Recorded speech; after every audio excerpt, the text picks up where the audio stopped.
Hey, this is Sasha, and thanks for joining me for another video here today on Backstage Income, where I share with you how to build and grow a profitable online business. Now, in today's episode, I'm going to share with you how to go about accelerating your YouTube channel. In other words, how do you grow your YouTube channel by hiring and outsourcing some other tasks.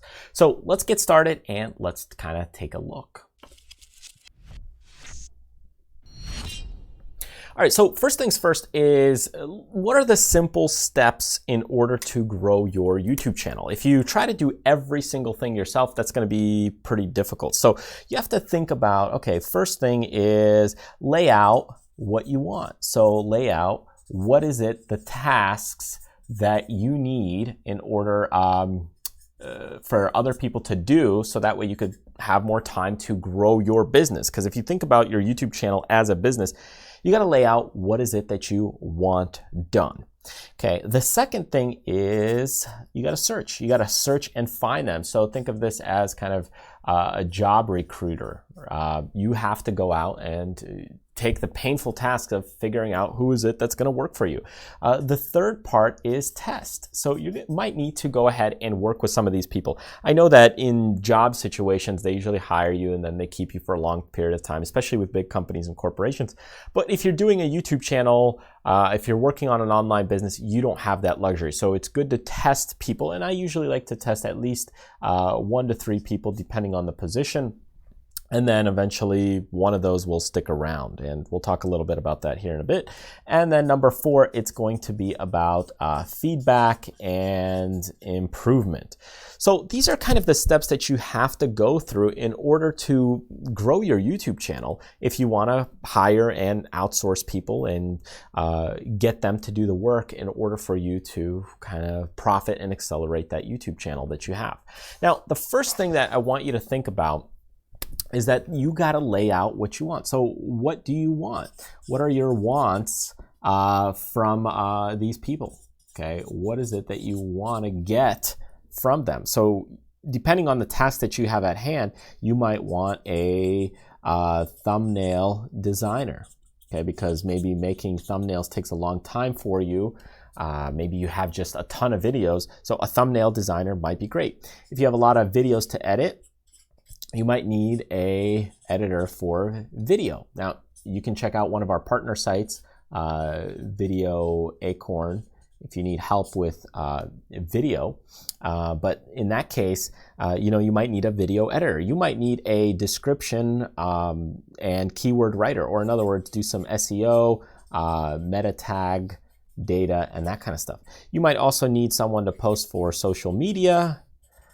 And you may also need someone to post to your website if you have a website, so that way they're posting those videos to your website as well. So there's a lot of tasks at hand, but there's always people that are willing to do the work. Sometimes you can get one person to do everything, but other times it's a little bit more difficult. So specialties like a thumbnail designer, this could be in the graphics space, and because it's in the graphics, not everyone has that skill set. You can't do a virtual assistant.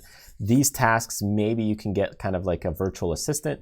These other two, maybe you can't. And like I said, if you need hand, check out videoacorn.com there, and we can help you with your video editing needs. Anyways, the second step is to go ahead and do the search. So when you're looking at step number 2, you have to go and search for people to take care of this for you. Now, you can go and do this on other websites, like here we have Fiverr.com, and you can go ahead and check that website out, where if you're looking at Fiverr, basically, let's say I need someone to do a thumbnail designer. I can go ahead and search 3 YouTube thumbnails, attractive design. You can see, boom, there's some thumbnail designs. Here as well, viral YouTube thumbnail. So it gives you some kind of interesting ideas right there that you can go ahead and check out. If you need someone to do video editing, you can do the same kind of thing. Someone that will edit your videos for you. But again, you're testing people and you're working with people. You could go through Fiverr. There's other websites like Upwork. You can also do that. And really, it's just all about trying to find someone that matches what you're looking for. It's a little difficult to do these kinds of things. So oftentimes what I would do is, you test people. So you'll hire maybe 2, 3, 4 people, depending on the amount of work. And really what you're trying to do is test people. And that comes into our next step. So step number 3 is really you're looking to test someone. So after you're done with the search, you have to do some testing.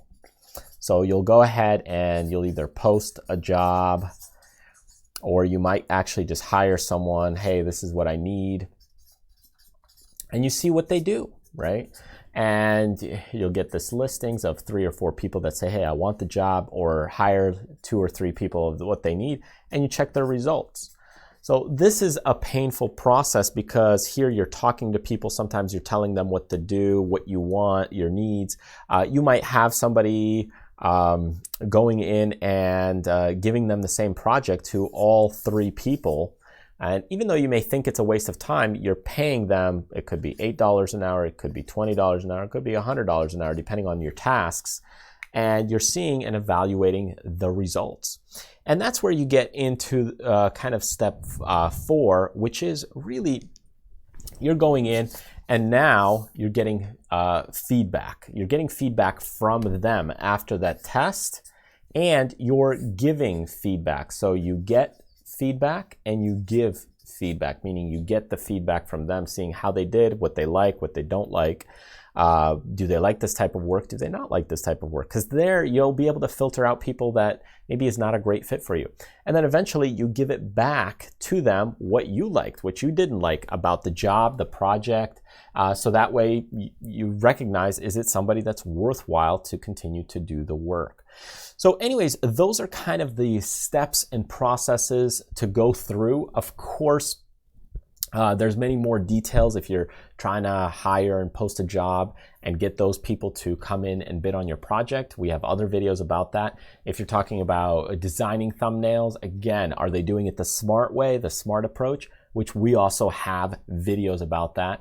But ultimately, it comes down to building a relationship with someone. So that way, you are consistent in your production. You are consistent in your timeline. It's not about always doing the fastest work. Some people may knock things out in a day or in an hour, and other people may take 7 days. But are you getting consistency for your needs? Hey, if they take 7 days to do something, maybe it's slower than other people, but are the results good? Are they worthwhile? And are they always on top of that 7-day timeline kind of thing?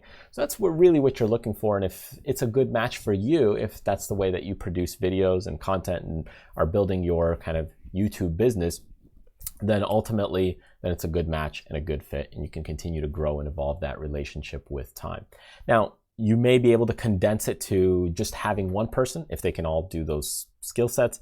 Other times you may need 2 or 3 people, and that's really where it can become a little bit of a problem, managing things, setting things up, who's doing the thumbnail, and you have to play a little bit more of the, I guess, the logistical coach and passing things and items back and forth, which again is beyond the scope of this video. But I hope this gives you a starting point to learning about how to grow your online YouTube channel by hiring and outsourcing people. So that way you can go ahead and go through the process and you don't have as much work on your plate and have other people doing some of the work for you. So that way you can continue to focus on the business growth tasks rather than the administrative tasks. Anyways, thank you so much for joining me in this video. If you enjoyed it, be sure to subscribe on my YouTube channel or join our newsletter list, where you can also check out some of the other cool free goodies that we have available. Thanks again, and remember, do what you love, contribute to other people, but most importantly, live life abundantly. I'll see you next time.